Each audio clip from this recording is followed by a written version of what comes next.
Welcome to today's Explainer. I'm so glad you're joining us because we're jumping right into a topic that touches so many families, but honestly gets so profoundly misunderstood. I'm talking about the back-to-school season. Now, for neurotypical students, the end of summer usually just means getting back into a standard everyday routine. But for autistic kids, teens, and young adults, wow, it's a completely different story. Back to school absolutely does not just mean going back to normal. It is a massive, complex transition. We're not just talking about a calendar change here. We're talking about a fundamental shift in daily expectations. So why does back to school actually feel so much harder than it looks? And what do you do if your kid clearly knows what they're supposed to do but just can't seem to get started? If you're a parent or caregiver listening right now and you're just nodding your head, I really want you to take a deep breath. We see you. We hear you. It is incredibly frustrating to watch your really capable child just freeze up when it's time to pack a backpack or sit down for homework. You probably feel like you're doing something wrong, or maybe you think they're just not trying. But listen to me, it is not your fault and it is definitely not theirs. To really get what's going on here, we have to completely reframe how we view school readiness. Usually, we think of prepping for school as, buying fresh supplies, picking out cool notebooks, maybe setting up a new alarm clock. Sounds pretty simple, right? But the actual reality for an autistic student, it's like they're carrying around this invisible, incredibly heavy backpack. They're suddenly having to navigate massive shifts in emotional regulation, totally new sensory environments, and a huge sudden spike in executive functioning demands. When we start looking at this transition through a neurodivergent lens, well, it literally changes the whole game. Section 1. The Science of School Transitions. What is executive functioning? Okay, let's dive right into this. So what exactly is executive functioning? Basically, these are the brain-based skills that act as our internal management system.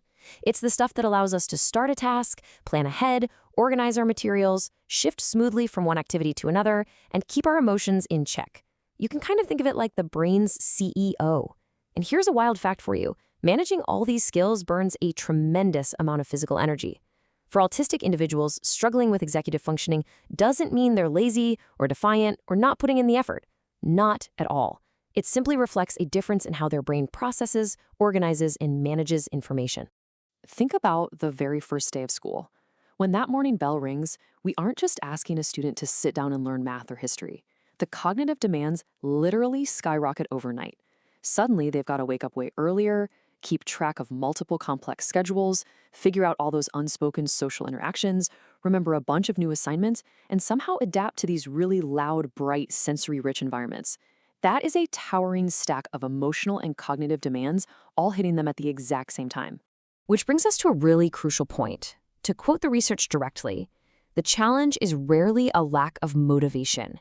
It is a matter of cognitive load, uncertainty, sensory demands, and the amount of energy required to adapt to new expectations. Just let that sink in for a second. It's a huge aha moment.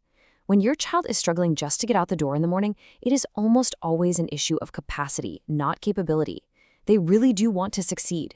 It's just that their internal resources are completely maxed out. Section 2. The nervous system connection, a polyvagal-informed perspective. Let's shift gears for a second and look at the biological why behind these challenges.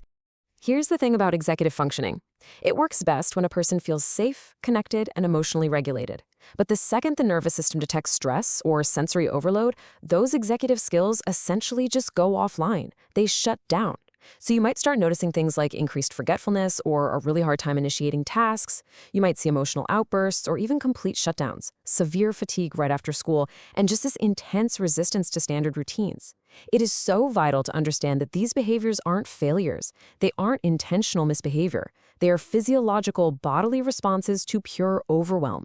And this brings us to a massive paradigm shift. Normally, when we see a child struggling, our instinct is to ask, what is wrong?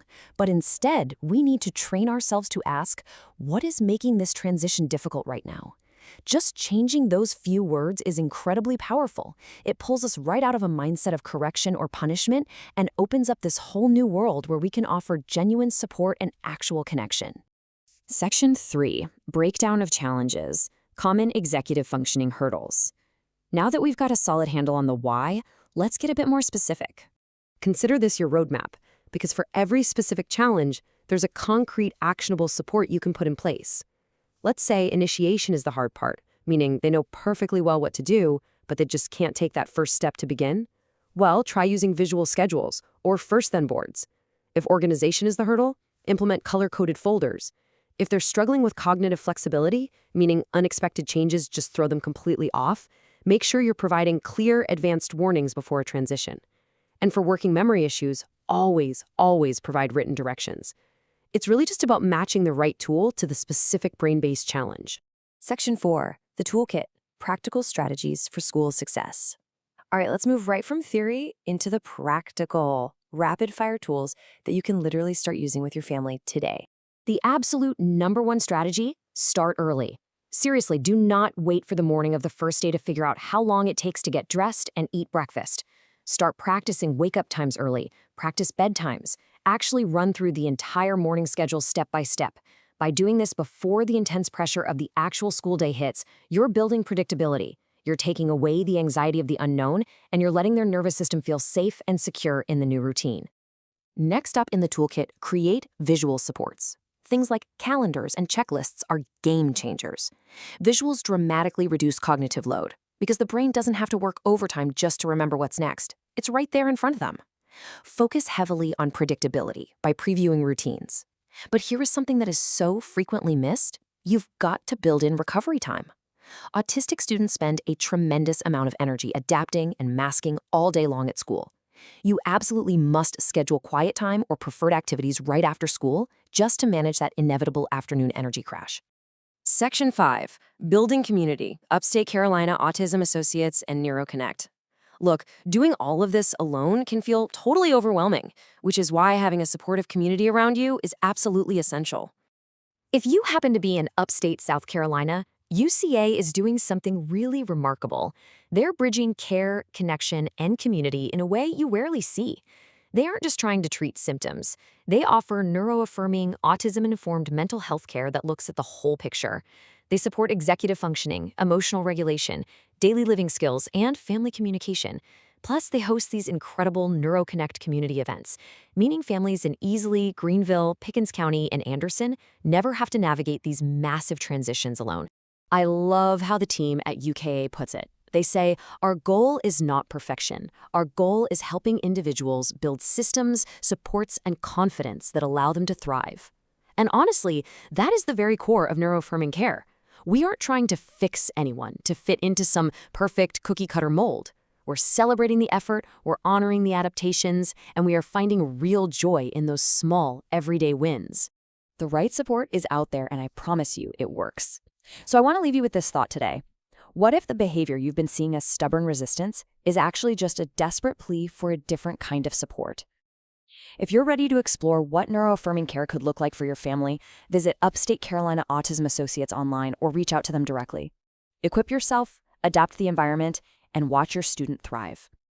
Thanks so much for joining me on this explainer. Until next time, take care.